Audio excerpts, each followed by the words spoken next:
Hi, I'm Cathy Ritter, and I am married, and my husband's hard at work at home, and we live about an hour and a half north of Toronto.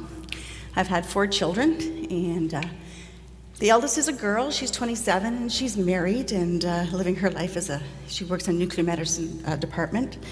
The next guy down, Andrew, is unaffected. He is 24, and he's living in Thailand right now, teaching English. Our next guy, Sean, was born with a transposition of the great arteries, and he passed away at 3 months of age. At that time, we didn't know about Barth syndrome in our family, but he was the 3rd boy to have died from heart problems. And being a pediatric nurse, I knew that this was not normal. So we started the investigation, and as fate would have it, Lynn, my cousin, had had a little boy about the same time as Sean. And we started some investigation, and I was actually expecting Ryan when we've got the diagnosis of Barth syndrome in our family. And Ryan is now 19. He's actually done very well. And listening to Dr. Kelly, I now know why he doesn't like drinking orange juice, even though his mother makes him do it because it's good for him. And the one fruit I could get into him, and the weird kid who would pick the kidney beans out of the chili to eat them. And so it's like I'm looking at those foods going, oh, he was right all along. It is, yeah, you hate it when they're right, eh?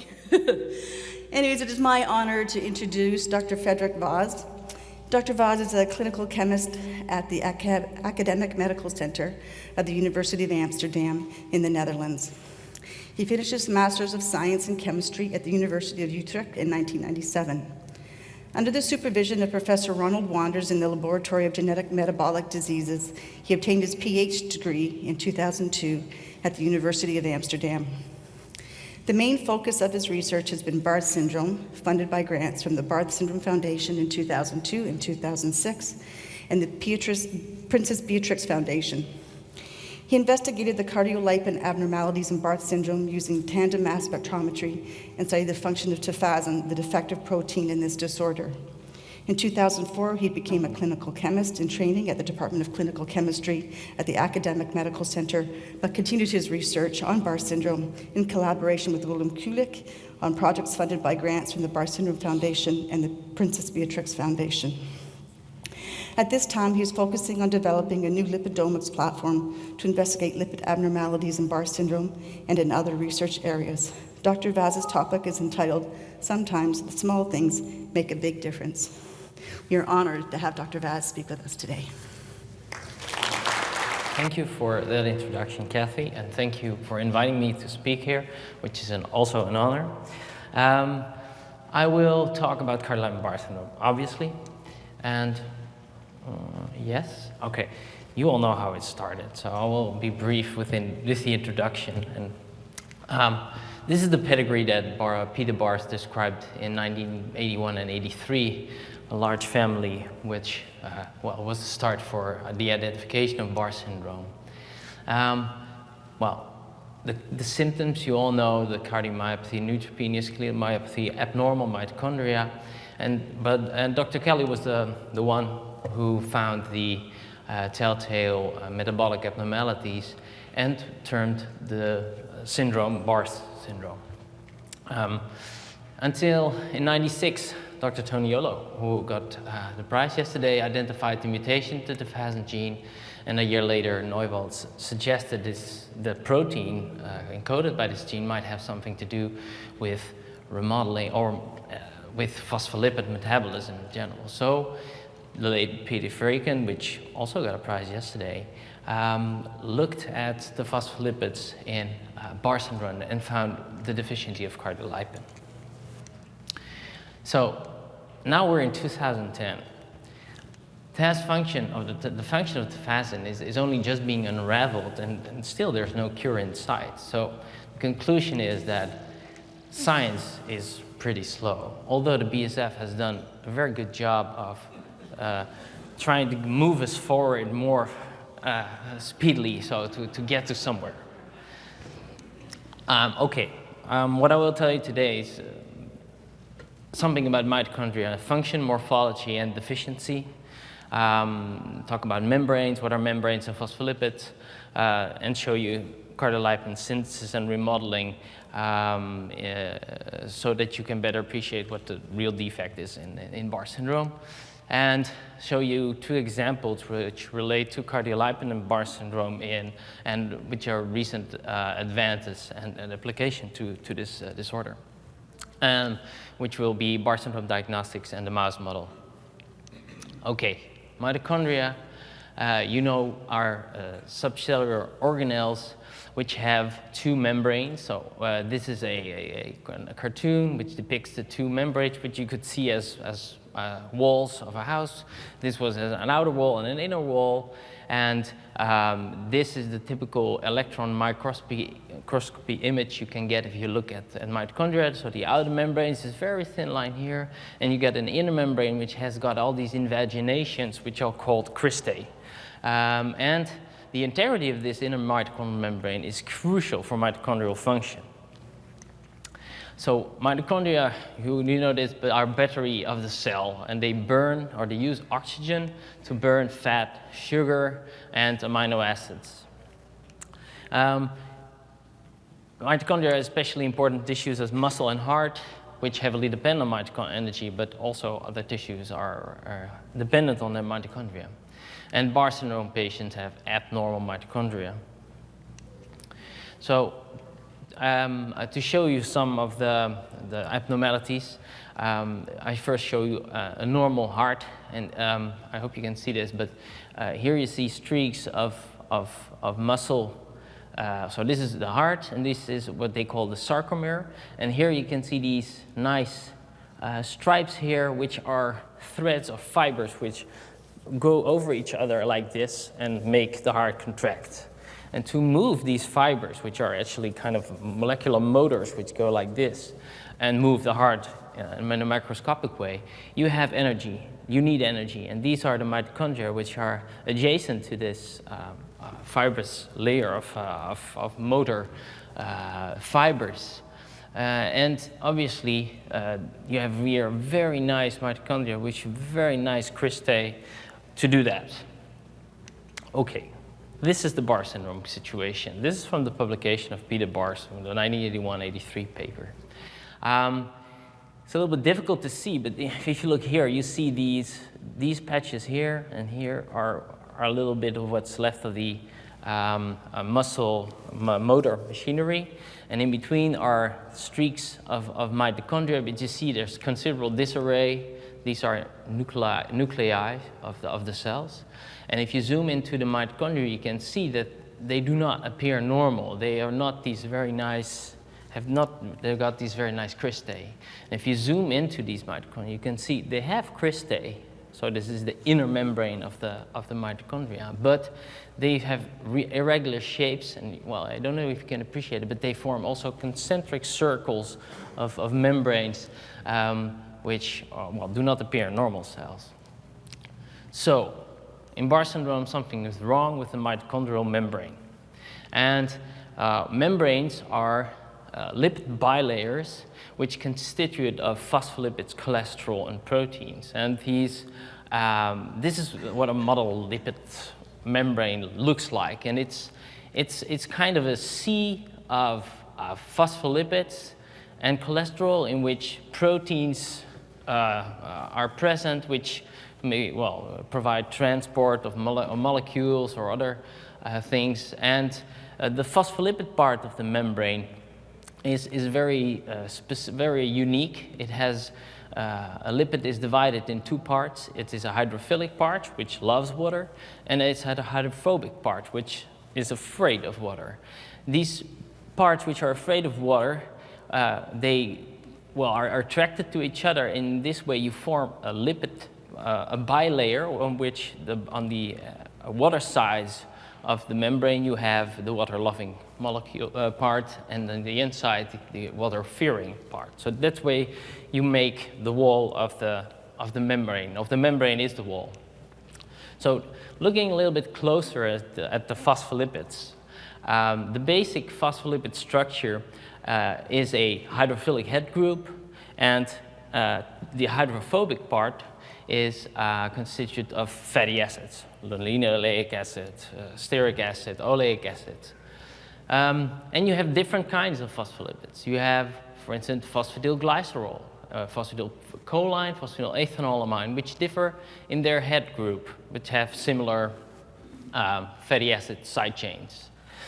So now we come to cardiolipin, which is a special lipid because it's kind of a dimeric lipid. So it's like two phosphatidylglycerols which are fused to each other, and has 4 fatty acids side chains. So coming back to the paper of Peter Freken, in which he showed that all lipids in Barth syndrome are normal except for cardiolipin. You see, cardiolipin is a pretty minor constituent of the all phospholipids, but as the title says, small things do matter. What we know about cardiolipin is that it's only present in mitochondria. It's an exclusive mitochondrial lipid. It's both present in the inner and the outer mitochondrial membrane, but predominantly present in the inner membrane. And it is important for the integrity of the mitochondrial membrane. It's important for the energy production, capacity and efficiency, so the battery function, and it is also involved in maintaining mitochondria themselves in the cell. So if we look at cardiolipin a little closer, so this is the molecular structure and the cartoon depiction, it has 4 fatty acyl side chains in heart, which are for 95% tetralinoleic acid, 4 linoleic acid side chains, so C18-2. And the fatty acid composition of cardiolipin is very important for the correct function of phospholipid and mitochondria. It is made in mitochondria, and this is already known, is that the synthesis of cardiolipin in mitochondria is completely normal. However, when cardiolipin is synthesized, you get a, well, not a random, but a fatty acid composition which is not as enriched in linoleic acid as the end product which we observe in heart. So when it's first synthesized, it contains different fatty acids, and through a process which we call remodeling, which is still poorly understood. We're getting there, but it's still poorly understood. You obtain remodeled cardiolipin, which is ready to do its thing in heart and other tissues. So tafazin plays a role in this remodeling, and this remodeling is defective in Barth syndrome. So what does tafazin do? Okay, tafazin in the remodeling process has a second role. First, you take what we call immature cardiolipin, and you clip off one of these fatty acids. And this is done by an enzyme we call phospholipase. What tafazin then does is it takes another lipid, for a phospholipid, for instance, phosphatidylglycerol, phosphatidylethanolamine, which contains a linoleic acid side chain, and transfers that back to cardiolipin, leaving a lysophospholipid, which just means a lipid with 1 instead of 2 side chains, and you get remodeled cardiolipin. But you can imagine if you repeat this process 3 times after the first round, you obtain remodeled cardiolipin. So, but in Barth syndrome, this remodeling process is disturbed and results in cardiolipin deficiency. So you have the immature cardiolipin, and you get the clipping off, which is still going on, and you get what they call monolysocardiolipin. So one of the fatty acids is missing. This accumulates, and you do not have the end product, which is correctly remodeled cardiolipin. So this concludes my part on how cardiolipin works or what is deficient in Barth syndrome, and I would like to go on and show you 2 of the examples on how we apply cardiolipin in diagnostics and recently in the Barth syndrome mouse model. So this is how we look at cardiolipin in the lab. And actually it's pretty straightforward, because here you see the control fibroblasts, and here you see your Barth syndrome fibroblasts. Here you have cardiolipins, which you see in control are nice clusters, which are also present in Barth syndrome, but they are lower. And well, if you could see a zoom in, you could appreciate that there's a shift of the composition, of the A cell composition as expected. Next to that, you see the monolysocardial lipins, which in control cells are not present or in low amounts as compared to cardiolipins. And then you see in the Barth syndrome fibroblasts, they are clearly increased. So it's a pretty black and white diagnosis if you look at this. What we do in the lab, we sum these clusters, and we do this for fibroblasts, lymphocytes, and tissue. And I will show you an example of how this looks in lymphocytes, an assay we developed in lymphocytes. And you can see here the cardiolipin amount and the monolysocardiolipin amount in male controls, female controls, Barth syndrome fathers, Barth syndrome mothers, and the Barth syndrome patients themselves. So the first thing you see is that actually the cardiolipin deficiency is not that profound, as we heard from in the late Peter Freken. And we know this now, that the deficiency of cardiolipin is not as profound as we think it is, but the composition obviously is abnormal. You see that there's a clear increase of monolysocardiolipin, and you would say, oh, hey, okay, just look at monolysocardiolipin, you can make a diagnosis. But of course, there's always the odd one out, which has normal monolysocardiolipin levels. So what we do is, because we have lower cardiolipin levels and higher monolysocardiolipin levels, we make a ratio.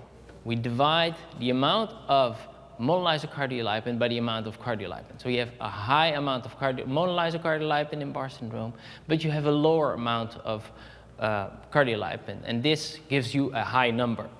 And then now you see that even the one that was in the normal range here isn't anymore. And to depict that differently, you can just sum them up and show the minimal and the maximum monolysocardiolipin ratio, and you see that there is a complete separation of the two groups, controls and Barth syndrome patients. So this is a good assay. That's the message. And now, together with Colin Stewart, a few years ago we developed an assay which is also applicable to blood spots. Obviously, that's a lot less invasive than to have to take blood or a tissue or fibroblast. You just have to take a finger draw from the finger, which is sufficient, or from the heel if you would like to do it for a very young infant. And this method, works because we calculate the monolysocardiolipin-cardiolipin ratio, and that has been so far very effective in identifying new cases of Barth syndrome. And I think we've, in the last couple of years, identified, 10 or more new Barth syndrome patients with this method. So the scheme that we do now, if we get a request for Barth syndrome diagnostics, we first do the blood spot test. If it's negative, we stop, because we know the test is as good as it is, that if you have a negative result, it always has been negative. And if you then have a positive screening, we go on and confirm in lymphocytes or fibroblasts or tissue, because you want to be really sure and you want to look at the whole picture, not only the ratio. And then in the last step, we confirm my molecular analysis or DNA analysis. So this concludes my part about the diagnostics, and the last part I want to show you is the Barth syndrome mouse model. It just recently became available with the great stimulants of the Barth Syndrome Foundation, who made sure that there was an alternative approach to creating this knockout available, these knockdown ES cells, which was great because the traditional way, the scientists couldn't get it to work, but the BSF made it work. This mouse model was created in Cincinnati, or was created in Germany, I think, and sent to Cincinnati, where Zaza Kuhua bred these mice and sent them to us also, or at least tissues to analyze. But to corroborate if this is a good model, we looked he looked at the different aspects of Barth syndrome. So this is the abnormal mitochondrion with all these concentric circles. And if you look in the skeletal muscle of this knockdown mouse, you see exactly the same, which is good. Also, these mice have a heart defect. After 8 months of knockdown, they have an enlarged heart, again, corresponding to Barth syndrome.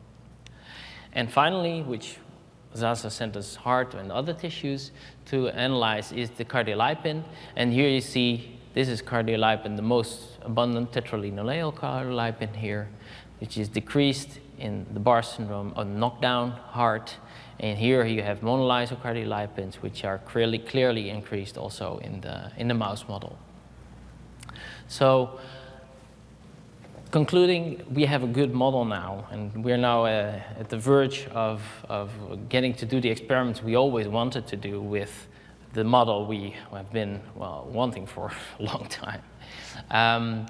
So this concludes my part of my story. And well, the people that did most on what I showed are Riekold Houtkoper, a former PhD student, Ronald Wanders, and Wim Kulik. And we still see Peter Barth regularly in the pediatric neurology talks that we have. He's still well. He's still doing research, and I should thank also Zaza Kuchwa, who did a lot of good work on the mouse model, who is supervised by Arnie Strauss. So with this, I would like to conclude and also thank all the Barth syndrome patients and parents who contributed to these studies, especially the validation of our diagnostic test couldn't have been done without your help. So, and I will take questions, sir.